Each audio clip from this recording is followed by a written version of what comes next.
Welcome in Informational Video Center. بسم اللہ الرحمن الرحیم۔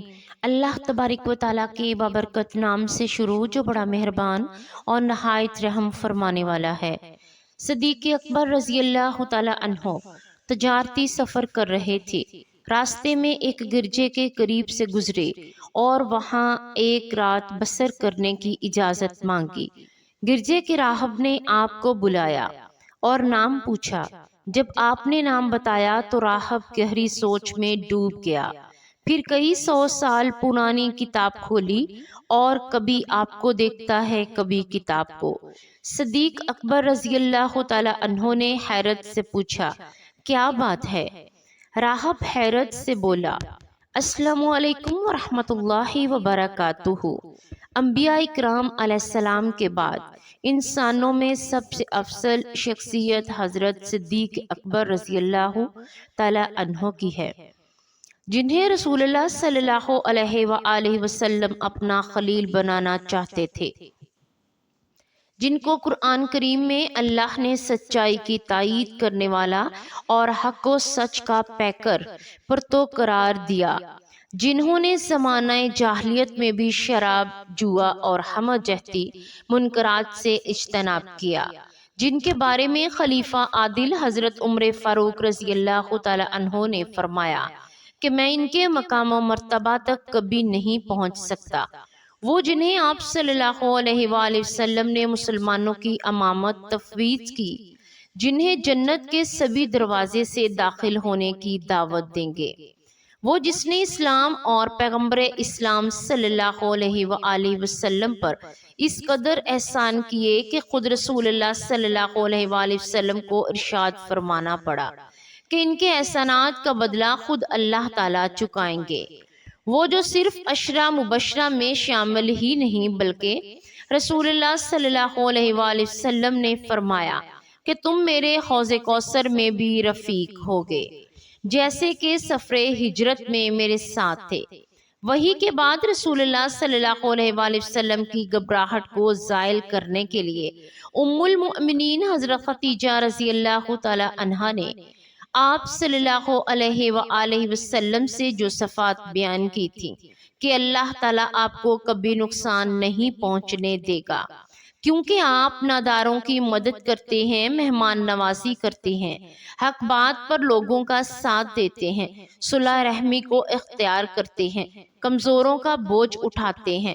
بینہ انہی صفات سے ابن دغنہ نے حضرت صدیق اکبر رضی اللہ تعالی عنہ کو بھی متصف کر کے فرمایا کہ مکہ والوں کی اذیت سے ہجرت نہ کریں، میں آپ کو امان دیتا ہوں۔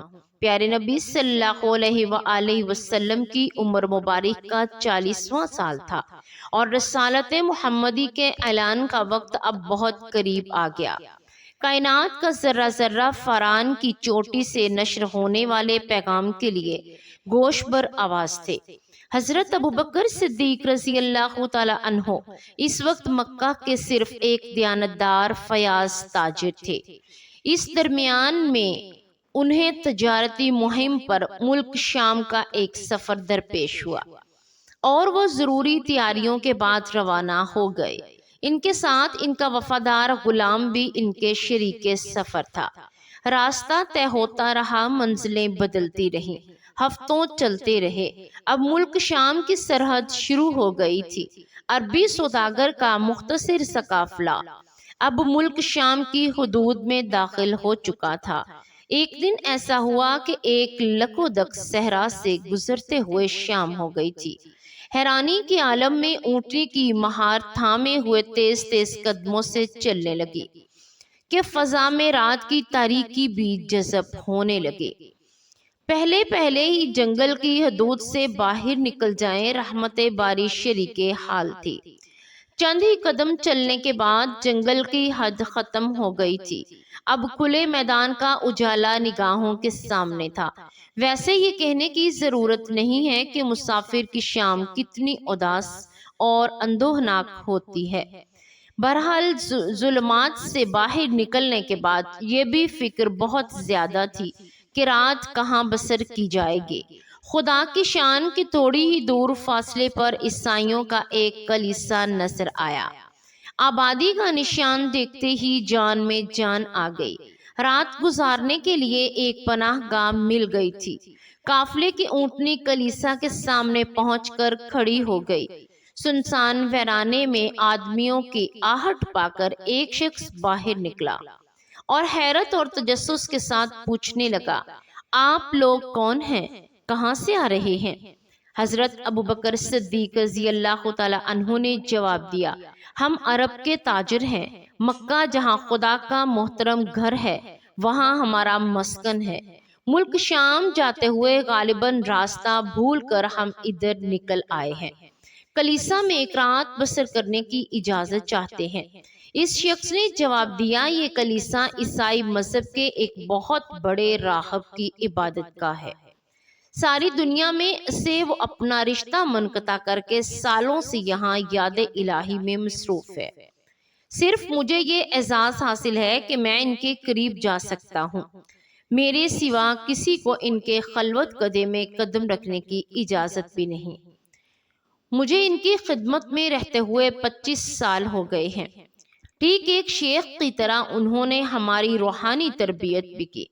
سلسلہ کلام جاری رکھتے ہوئے فرمایا، اور جہاں تک رات بسر کرنے کی بات ہے تو اس کے متعلق کلیسا کی ایک نہایت مشکل شرط ہے، اور وہ یہ ہے کہ یہاں رات وہی بسر کر سکتا ہے جس کے دامن زندگی پر گناہوں کی علائش کا کوئی بھی دھبا نہ ہو۔ اس کی گفتگو تمام ہو جانے کے بعد حضرت ابوبکر صدیق رضی اللہ تعالی عنہ نے ارشاد فرمایا، لیکن تمہارے شیخ کے پاس کسی کی اندرونی حالت جاننے کا کیا ذریعہ ہے؟ کیونکہ کسی کی بدکاری اس کی پیشانی پر یا اس کا جرم اس کی زندگی پر کیسے پتہ چلایا جا سکتا ہے؟ ایسی حالت میں کلیسا کی اس شرط سے نیکوکار مسافروں کے حق تلفی کا امکان بہت زیادہ بڑھ جائے گا۔ اس لیے بہتر ہے کہ اس شرط کو منسوخ کروا دو اور پھر وہ ذریعہ بتاؤ جس کے بل پر بدکار نیکوکار کے درمیان خطۂ امتیاز کھینچا جائے۔ ہزار حسن و ظن کے باوجود ایک معقول سوال کی ضد سے وہ اپنے آپ کو محفوظ نہیں رکھ سکا۔ چند ہی جملوں میں ذہن کی بنیاد سے ہل گئی اور بے بسی کی کشمکش میں اس نے جواب دیا، میں صرف اتنا کہہ سکتا ہوں کہ جب ایک بدکار انسان کے کردار کی نحوست شیخ کے پاس محسوس ہو سکتی ہے تو کوئی وجہ نہیں کہ ایک نیکوکار کی روحانی لطافت بھی اس کے جانچنے کا اعلان کے پاس کوئی ذریعہ ہو۔ اس جواب کے بعد حضرت ابوبکر صدیق رضی اللہ تعالی عنہ نے کہا، تو پھر جاؤ اور اپنے شیخ سے میرے متعلق دریافت کر لو۔ اگر انہیں میرے قیام پر اعتراض نہ ہو تو میں رات کا کچھ وقت کلیسا کے اس گوشے میں گزار کر لوں گا۔ سحر نمودار ہوتے ہی یہاں سے کوچ کر جاؤں گا، ورنہ ایک مسافر کے لیے کھلے آسمان کا سایہ بہت کافی ہے۔ تھوڑی دیر تک پس و پیش کے بعد وہ راہب کے خلوت قدے میں داخل ہوا اور پیکر و عاجز و نیاز بن کر اسے یہ اطلاع دی کہ ملک عرب کے مکہ نامی ایک شہر سے 2 مسافر بھٹکتے ہوئے یہاں آ گئے ہیں، کلیسا میں رات بسر کرنے کی اجازت چاہتے ہیں۔ ظاہری وجاہت کے لحاظ سے ان میں ایک آقا معلوم پڑتا ہے جبکہ دوسرے کے چہرے پر ایک وفادار غلام کی علامتیں نمایاں ہیں۔ راہب نے تھوڑی دیر خاموش رہنے کے بعد دریافت کیا، کیا وہی مکہ جو پہاڑیوں کے جھرمٹ میں آباد ہے اور جہاں قدم قدم پر کھجوروں کے جھنڈ نظر آتے ہیں؟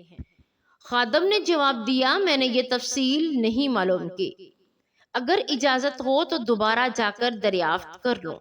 راہب نے کہا، ضرور دریافت کرو اور جسے تم آقا کہہ رہے ہو اس کا نام بھی معلوم کرتے آؤ۔ خادم نے یہ تفصیلات معلوم کی اور راہب کے سامنے حاضر ہو کر اطلاع دی کہ مکہ کے بارے میں جو باتیں آپ نے دریافت کی ہیں وہ صحیح ہیں، اور وہ اپنا نام ابو بکر بتاتا ہے۔ ابو بکر کا نام سن کر راہب کی پیشانی پر کچھ لکیریں ابھر آئیں، جیسے حافظے پر زور دے کر کوئی بات سوچنے لگا۔ تھوڑی دیر کے بعد محویت خیال کی یہی کیفیت طاری رہی۔ اس کے بعد اچانک کھڑا ہو گیا اور ایک مکفل صندوق میں سے بوسیدہ کاغذات نکالے اور مستربانہ کیفیت میں اسے الٹنے پلٹنے لگا۔ ورق پلٹتے ایک صفحے پر نظر جم سی گئی اور اچانک چہرے کی اتار چڑھاؤ سے ایسا محسوس ہونے لگا جیسے کہ کسی گمشدہ حقیقت کا اسے سراغ مل گیا ہو۔ فوراً ہی بتابی کے ساتھ وفادار خادم کو آواز دی اور کہا مکہ کے اس سوداگر سے اتنی بات اور دریافت کر لو کہ اس کے باپ کا نام کیا ہے۔ خادم نے پھر آ کر حضرت ابوبکر صدیق رضی اللہ تعالی عنہ سے ان کے والد کا نام دریافت کیا اور واپس لوٹ کر جیسے ہی راہب کو ان کے والد کا نام کی اطلاع دی تو ان کی آنکھیں حیرت کے ساتھ چمک اٹھیں۔ جذبات کے ترنگ میں وہ کھڑا ہو گیا اور خادم کو حکم دیا کہ جاؤ بغیر کسی تاخیر کے اسے میرے خلوت کدے میں بلا لاؤ۔ حضرت ابوبکر صدیق رضی اللہ تعالی عنہ اٹھے اور اس کے پیچھے پیچھے راہب کے حجرہ خاص میں داخل ہو گئے۔ کئی سو برس کا بوڑھا راہب جس کی بھویں بھی سفید ہو کر لٹک چکی تھی اور ہڈیوں کے ڈھانچے کے سوا سر سے لے کر پاؤں تک جسم انسانی کا کہیں بھی کوئی بھی رخ نظر نہیں آ رہا تھا، خیر مقدم کے لیے کھڑا تھا۔ حجرہ میں قدم رکھتے ہی ایک مدھم سی آواز کان میں آئی کہ اگر تم وہی ہو جس کی چند نشانیاں میرے پاس موجود ہیں تو آج تمہارے دیدار کا شرف حاصل کر کے میں ہمیشہ اپنی خوش نصیبی پر فخر کروں گا۔ یہ کہتے ہوئے راہب نے اب آپ رضی اللہ تعالی عنہ کو سر سے پاؤں تک ایک بار سارے جسم کا جائزہ لیا۔ کبھی کتاب کے بوسیدہ ورق پر انگلی رکھتا ہے، کبھی چہرے کے خد و خال کا مطالعہ کرتا ہے۔ نوشتہ کتاب اور صحیفہ رک کر کافی دیر تک تقابل کرنے کے بعد ایک مرتبہ عالم نے بے خودی میں آواز دی، زحمت نہ ہو تو اپنے دائیں ہاتھ کی کلائی میرے آنکھوں کے قریب کر دو۔ کلائی پر تجسس کی نگاہ ڈالتے ہی اس کی جذبات قابو سے باہر ہو گئے۔ لرزتے ہوئے کہا، اجازت دو کہ میں تمہیں امیر المؤمنین ابوبکر صدیق رضی اللہ تعالی عنہ سے پکاروں۔ تحیر و امیز لہجے میں حضرت ابوبکر صدیق رضی اللہ تعالی عنہ نے فرمایا کہ سمجھ میں بات نہیں آئی، صرف ایک رات بسر کرنے کے سوال پر کتنا بکھیڑا پھیلا دیا ہے تم نے۔ کبھی ہم سے دریافت کرتے ہو کہ کبھی کئی سو برس کا پرانا کاغذ لے کر میرے چہرے اور میرے جسم کے نشانات کے ساتھ جائزہ لیتے ہو، اور اب تم نے مجھے ایسے نام سے موسوم کرنے کی اجازت چاہی ہے جس نام سے میرے باپ نے مجھے ابھی تک موسوم نہیں کیا تھا۔ درماندہ انسانوں کے ساتھ اس طرح کا مذاق ایک تاریخ دنیا راہب کو ہرگز زیب نہیں دیتا۔ یہ کہہ کر حضرت ابوبکر صدیق رضی اللہ تعالی عنہ واپس ہی لوٹنا چاہتے تھے کہ راہب نے ان کا ہاتھ تھام لیا۔ آسمانی بشارت سن کر تم آزردہ خاطر ہو گئے۔ روئے زمین کی ایک محترم ہستی میں سے کبھی مذاق نہیں کر سکتا۔ تمہارے مقدر کے جو نوشتے میرے پاس محفوظ ہیں میں انہیں صرف پڑھ کر سنایا ہے۔ آج میری باتوں کا شاید تم یقین نہ کر سکو، لیکن سن لو کہ مکہ کے افق سے رسالت کا جو خورشید انور بہت جلد طلوع ہونے والا ہے، جس کے جلوے میں ایک روشن سیارہ جس کے تم قیامت تک درخشاں رہو گے، آسمانی صحائف میں آخری پیغمبر کے جلواگر ہونے کی جو نشانیاں بتائی گئی ہیں، ان کے ذیل میں تمہاری فضیلت تقرب کی جو نشانیاں بیان کی گئی ہیں، اس کی واضح علامتیں میں تمہاری شخصیت کے آئینے میں پڑھ رہا ہوں۔ ایک ہنگامہ خیز تحیر ہجوم میں حضرت ابوبکر صدیق رضی اللہ تعالی عنہ کلیسا کی ایک حجرے میں آ کر لیٹ گئے۔ ساری رات راہب کی گفتگو بس میں خیال میں گردش کرتی رہی، ذہن میں طرح طرح کے تصورات کا طوفان امڑتا رہا۔ ایک لمحے کے لیے بھی نیند نہیں آئی۔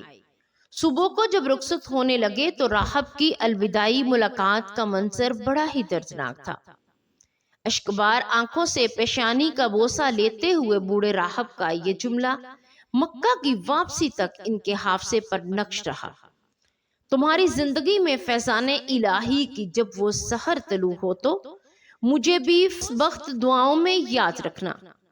کئی مہینے کے بعد آج حضرت ابوبکر صدیق رضی اللہ تعالی عنہ اپنے تجارتی مہم میں مکہ کے واپس لوٹ رہے تھے۔ چلتے چلتے اب صرف ایک منزل کی مسافت رہ گئی تھی۔ کھجوروں کے جھنڈ سے گزرتے ہوئے راہب کے سوالات حافظے کی سطح پر ابھرنے لگے۔ ام القریٰ کی پہاڑیوں پر نظر پڑتے ہی ایک معنوی کیفیت سے دل کا عالم زیر و زبر ہونے لگا۔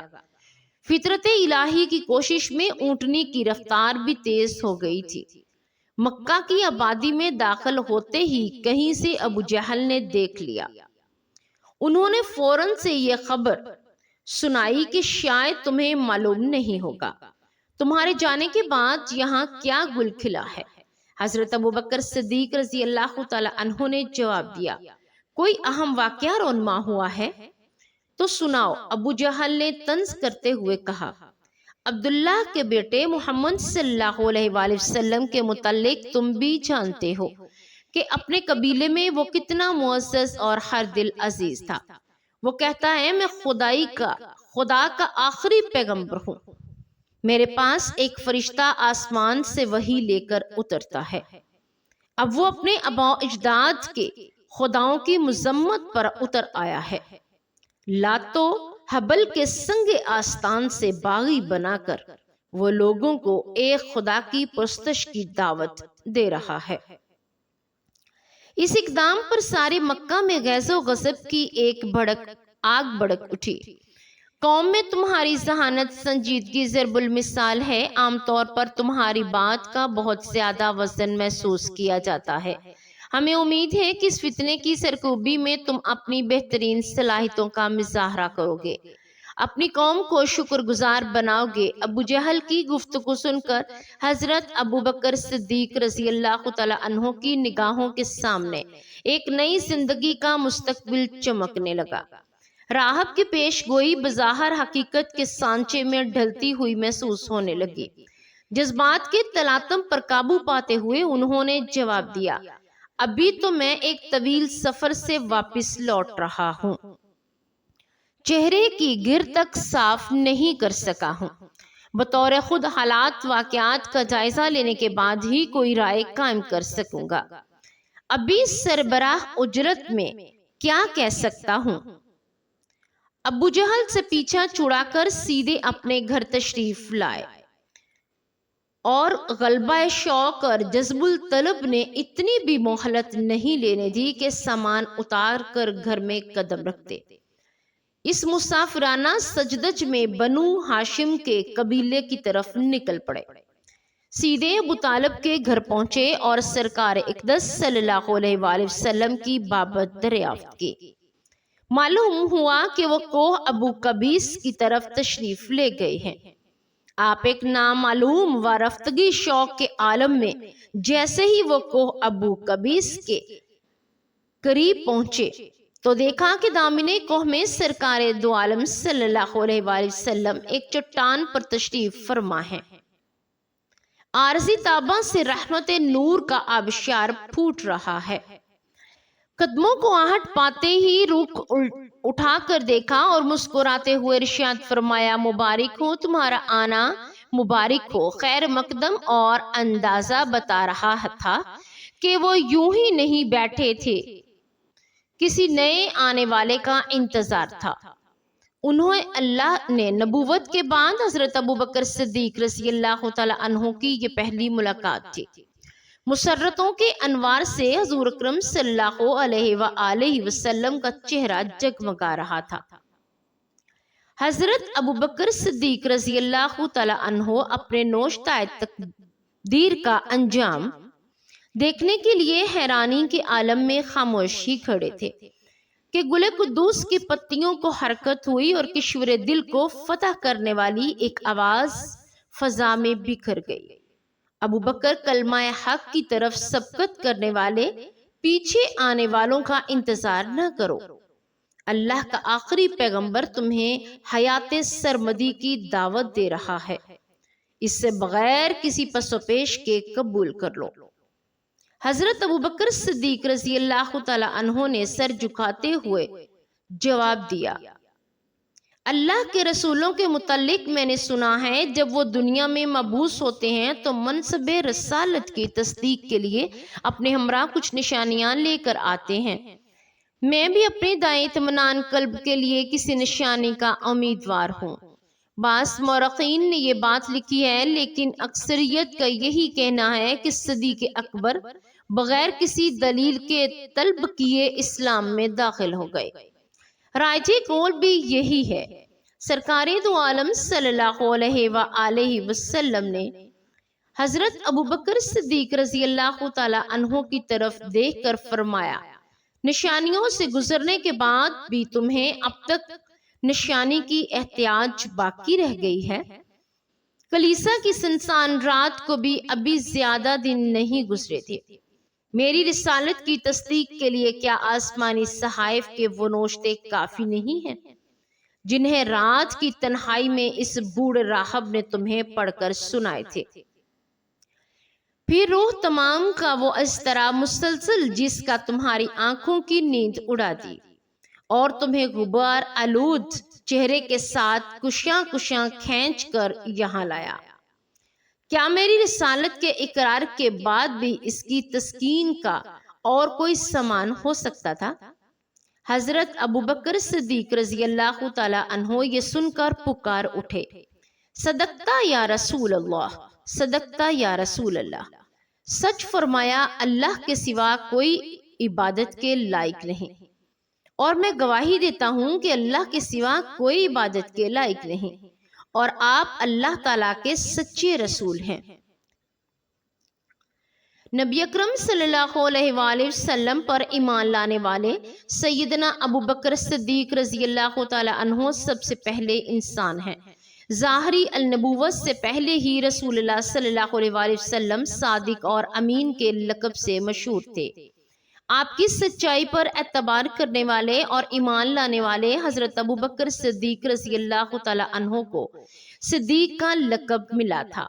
ایسے موقع پر اسلام کی قبولیت جبکہ خود آپ صلی اللہ علیہ وآلہ وسلم کے سگے چچا مکہ کے سردار آپ صلی اللہ علیہ وآلہ وسلم کے دشمن ہو چکے تھے۔ آپ کی زوجہ محترمہ حضرت خدیجہ رضی اللہ تعالی عنہا، بچوں میں حضرت عبدالعلی مرتضی اور غلاموں میں حضرت زید بن حارثہ رضی اللہ تعالی عنہ کے علاوہ کسی بھی جوان اور بڑی عمر کے آزاد فرد نے آپ صلی اللہ علیہ وآلہ وسلم کی دعوت کو قبول نہیں کیا تھا۔ گویا آپ نے اسلام قبول کرنے کے لیے اپنے آپ کو پیش کر دیا اور آپ پر آنے والی ہر آزمائش کے لیے اپنے آپ کو پیش کیا۔ اسی زمانے کا مشہور واقعہ ہے کہ آپ کی صحت پر کپڑا ڈال کر آپ صلی اللہ علیہ وآلہ وسلم پر جب کافروں نے تشدد کرنا شروع کر دیا، اسی دوران آپ کو معلوم ہوا کہ آپ رضی اللہ تعالی عنہ آئے اور کفار سے مخاطب ہو کر کہنے لگے، گویا کیا تم ایسے فرد پر ظلم و ستم ڈال رہے ہو جو تمہیں اللہ کے علاوہ باقی معبودوں کی عبادت کرنے سے منع کرتا ہے اور صرف ایک اللہ کی عبادت کی طرف بلاتا ہے؟ یہ کہنا تھا کہ کفار مکہ نبی اکرم صلی اللہ علیہ وآلہ وسلم کو چھوڑ کر آپ رضی اللہ تعالی عنہ پر حملہ آور ہو گئے۔ کفار نے آپ کو اتنا مارا کہ آپ بے ہوش ہو گئے۔ آپ کو اس حالت میں گھر لایا گیا۔ گھر پہنچ کر جب آپ کو ہوش آیا اور سب سے پہلا سوال حضرت محمد صلی اللہ علیہ وآلہ وسلم کی خیریت دریافت کرنے سے متعلق کیا۔ والدہ دودھ کا پیالہ لے کر سرہانے کھڑی تھی کہ آپ رضی اللہ تعالی عنہ دودھ نوش فرمائیں، مگر آپ رضی اللہ تعالی عنہ نے آپ صلی اللہ علیہ وآلہ وسلم سے متعلق بارہا استفسار کیا تو والدہ نے ام جمیل کو طلب کیا۔ باوجود ام جمیل کی جانب سے مطلع کرنے کے بعد آپ بخیر و عافیت ہیں، آپ کی تسلی نہ ہوئی۔ تو اس حالت میں آپ صلی اللہ علیہ وآلہ وسلم کی خدمت میں حاضر ہوئے۔ وہاں پہنچ کر نبی اکرم صلی اللہ علیہ وآلہ وسلم کی جانب سے حوصلہ ملنے پر آپ جیسی اولو العزم شخصیت نے اپنے دکھ درد تکلیف کو بھلا کر اسلام اور پیغمبر اسلام صلی اللہ علیہ وآلہ وسلم سے اپنی بھرپور وابستگی کا اظہار کرتے ہوئے فرمایا، آپ صلی اللہ علیہ وآلہ وسلم سے درخواست کی کہ دعا کریں میری والدہ اسلام قبول کر لے۔ آپ صلی اللہ علیہ وآلہ وسلم نے اس مطالبہ پر ہاتھ اٹھا کر اپنے رب کے حضور دعا مانگی، جس کے نتیجے میں آپ کی والدہ محترمہ مشرف با اسلام ہوئیں۔ نبی اکرم صلی اللہ علیہ وآلہ وسلم سے ایک بار ام المؤمنین حضرت عائشہ صدیقہ رضی اللہ تعالی عنہ نے استفسار کیا، سوال کیا کہ آسمان کے ستاروں کے بقدر کس کی نیکیاں ہیں؟ تو آپ صلی اللہ علیہ وآلہ وسلم نے فرمایا، ہاں سیدنا عمر فاروق رضی اللہ تعالی عنہ کی۔ ام المؤمنین خاموش ہو گئیں۔ تو آپ صلی اللہ علیہ وآلہ وسلم نے پوچھا کہ آپ کے سوال کا کیا مطلب تھا؟ تو انہوں نے جواب دیا کہ میرا یہ خیال تھا کہ اس قدر نیکیاں میرے والد ماجد حضرت ابو بکر صدیق رضی اللہ تعالی عنہ کی ہوں گی۔ تو آپ صلی اللہ علیہ وآلہ وسلم نے فرمایا، غمگین کیوں ہوتی ہو؟ اتنی نیکیاں آپ کے والد ماجد کی تو صرف ایک سفر ہجرت کی 3 راتوں کی ہیں۔ سبحان اللہ۔ اللہ پاک سے دعا ہے کہ اللہ تبارک و تعالی ہمیں بھی گناہوں سے بچنے اور نیکیاں کرنے کی توفیق عطا فرمائے اور پنجگانہ نماز پڑھنے کی توفیق عطا فرمائے، آمین یا رب العالمین۔